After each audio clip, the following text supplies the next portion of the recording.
Assalamualaikum warahmatullahi wabarakatuh. Balik lagi dengan saya, Novianto Ramadhanu. Jadi pada pertemuan ketiga dari AP3B ini kita akan ngebahas tentang konsep dan koneksi basis data di Golang. Untuk materinya mungkin sedikit ya, tapi untuk aktivitasnya nanti mungkin akan agak banyak. Jadi apa sih itu konsep basis data? Jadi basis data itu kumpulan file-file yang saling berelasi. Nah, relasi tersebut biasanya ditunjukkan dengan kunci dari tiap file yang ada. Jadi, setiap file itu mempunyai kunci atau primary key yang membedakan data di file tersebut. Nah, suatu basis data menunjukkan kumpulan data yang dipakai dalam suatu lingkup informasi. Dan basis data ini merupakan kumpulan data yang dikelola sedemikian rupa berdasarkan ketentuan tertentu yang saling berhubungan sehingga mudah dalam pengelolaannya. Melalui pengelolaan ini, pengguna itu dapat memperoleh kemudahan dalam mencari informasi, menyimpan informasi, dan membuang informasi. Nah, untuk basis data yang kita gunakan pada pertemuan kali ini, kita akan menggunakan MySQL. Jadi, MySQL itu sebuah sistem manajemen basis data atau DBMS, Database Management System. Jadi, DBMS itu adalah software yang digunakan untuk mengelola database atau kumpulan data yang saling terhubung satu sama lain. Jadi beberapa aplikasi seperti WordPress, Google, Flickr, YouTube, Facebook, Joomla, PHPBB, Drupal, dan BotX menggunakan sistem ini untuk manajemen basis data relasional mereka. Nah, untuk pertemuan ketiga ini ada beberapa hal yang harus kita lakuin. Nah, pertama kita akan coba buka CMD, open, kemudian kita ketikkan go env untuk melihat environment-nya. Nah, di sini kan kita bisa melihat go satu modul sama dengan off. Nah, biasanya kalau misalkan ngikutin langkah-langkah saya ketika pertemuan pertama yang saya bikin, itu pasti seperti ini. Go env minus min w spasi apa saja.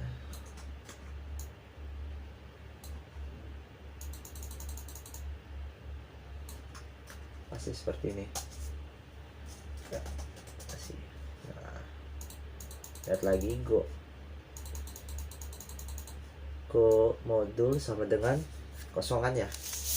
Nah, untuk pertama kita akan ubah dia jadi off. Nah, caranya itu kalau misalkan go modul jadi off itu go env min w, kopasnya tadi off, enter. Nah, ini udah pasti jadi off. Coba kita go env lagi,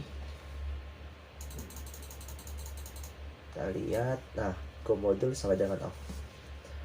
Kalau ini udah, selanjutnya kita akan ngebuat sebuah file. Jadi kan kemarin pertemuan satu itu kan saya suruh buat sebuah project atau nama workspace. Kalau misalkan kalian ngeliat video yang saya kirimin, nah misalkan tidak ada file src nya nih, kalian buat aja nama filenya src, kemudian di dalamnya kalian ngebuat nama file itu pertemuan 3. Nah, di dalam file ini nanti kalian dalam folder ini kalian akan ngebuat file codingannya seperti itu. Nah, untuk github.com nya ini, dia ini tuh kayak driver supaya Golangnya itu connect ke database MySQL. Nah, untuk driver github.com nya ini nanti bakal saya kirimin ke ketua kelasnya ya, atau ke perwakilan kelasnya.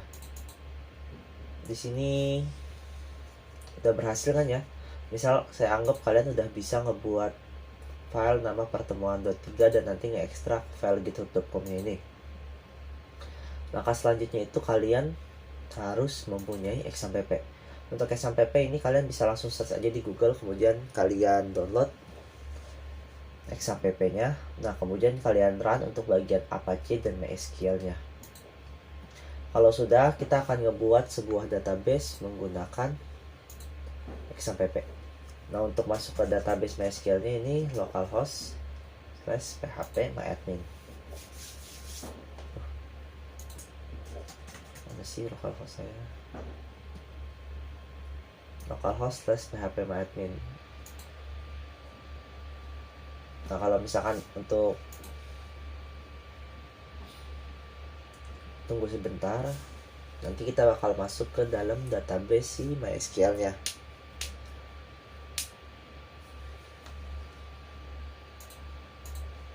Nah, di sini kita udah masuk ke database MySQL-nya itu kan ya.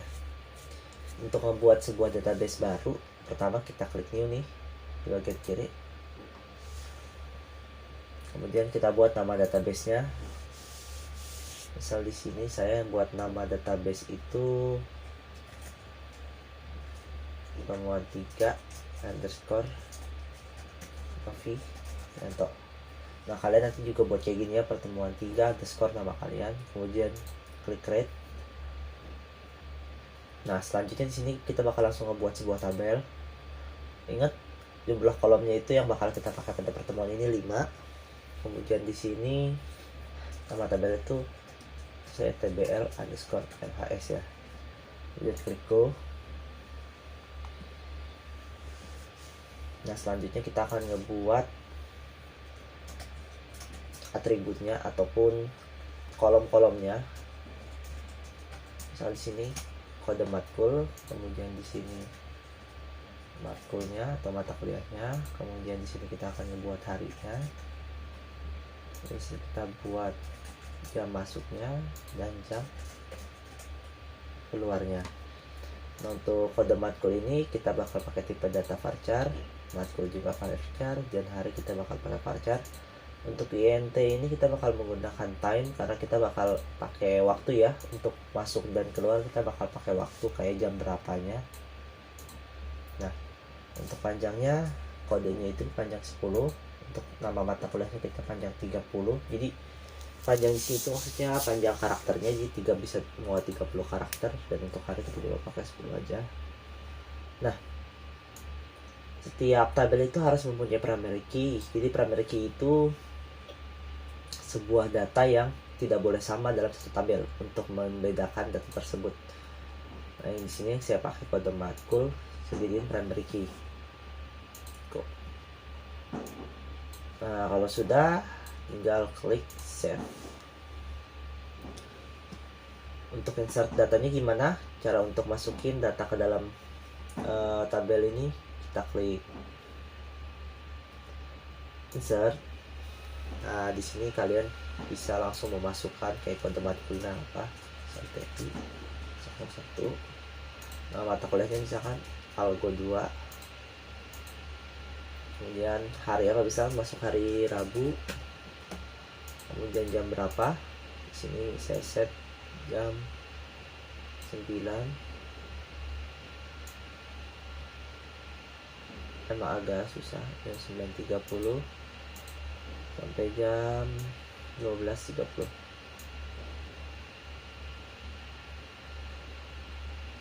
Nah, kalau sudah masukin data, ini saya contohnya masukin pakai data aja ya biar agak cepat. Kita klik go.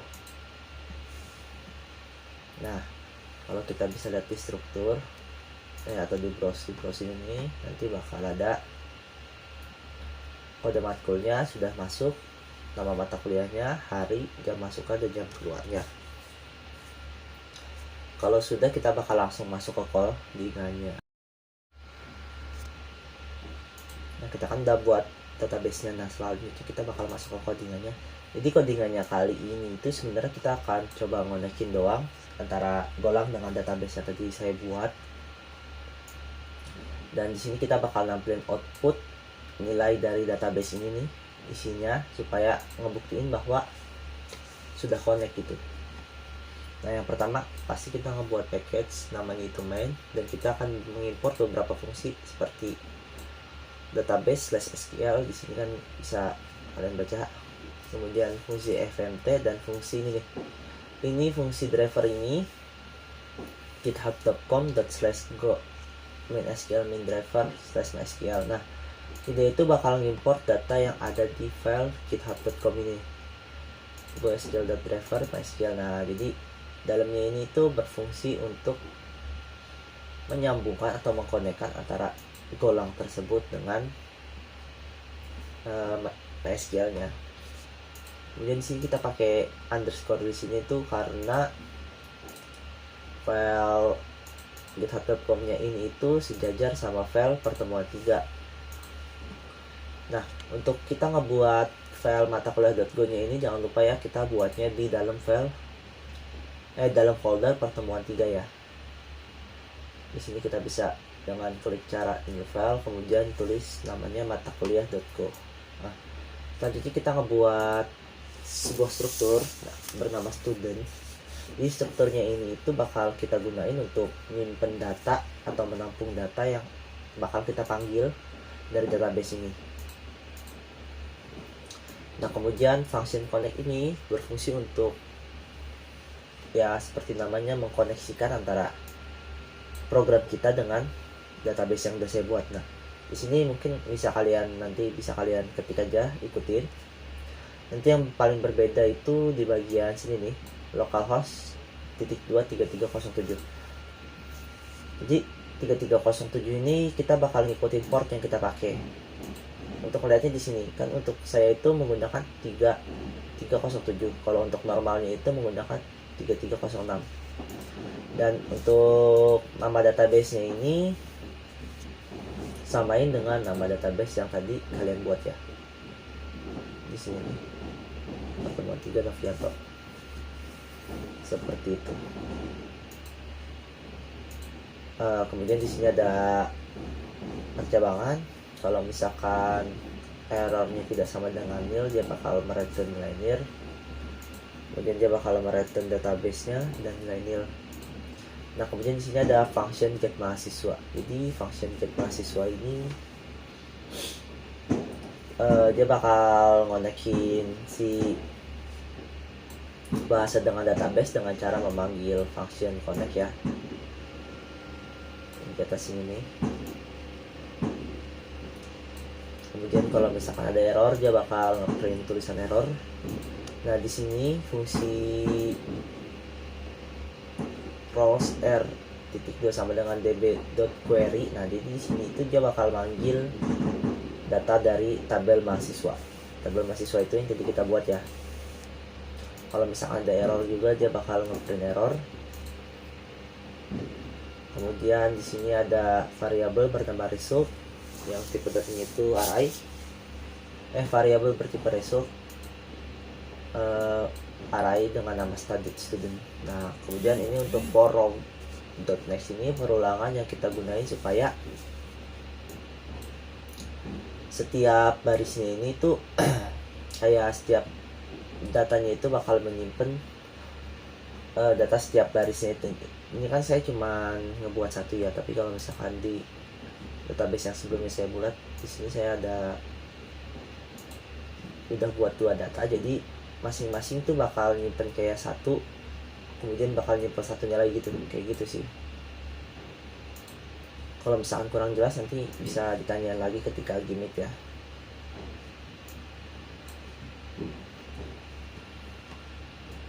Nah, kemudian kita bakal langsung masuk ke function main. Jadi function main ini kan yang bakal di run paling pertama ya. Function main bakal nge-run fungsi get mahasiswa, fungsi ini ya. Jadi intinya itu dari program ini adalah memanggil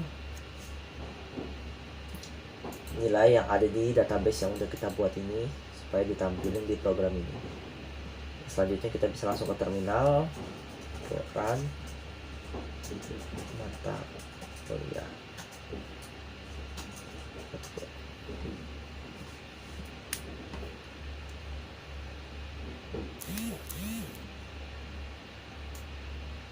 Tunggu sebentar.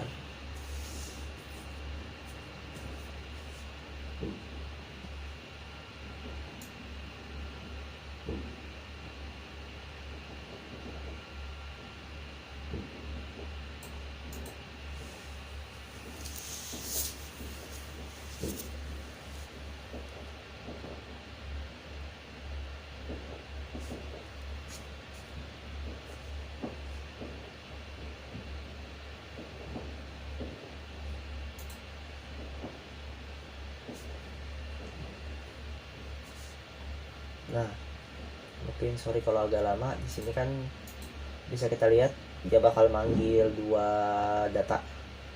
Kenapa ada 2 data? Karena kan di sini tadi untuk yang di database sebelumnya saya buat itu saya masukin 2 data kayak gitu. Jadi di sini bakal manggil 2 data yang ada di database tersebut. Ini tuh bisa jadi acuan kalau misalkan program yang kita buat itu sudah terkonek dengan database MySQL yang kita buat. Mungkin cukup sekian pertemuan kali ini. Mohon maaf kalau misalkan kalian agak bingung, mungkin bisa kalian tanyain ketika nanti Meet ataupun via WhatsApp. Mohon maaf kalau misalkan banyak kekurangan. Wassalamualaikum warahmatullahi wabarakatuh. Terima kasih.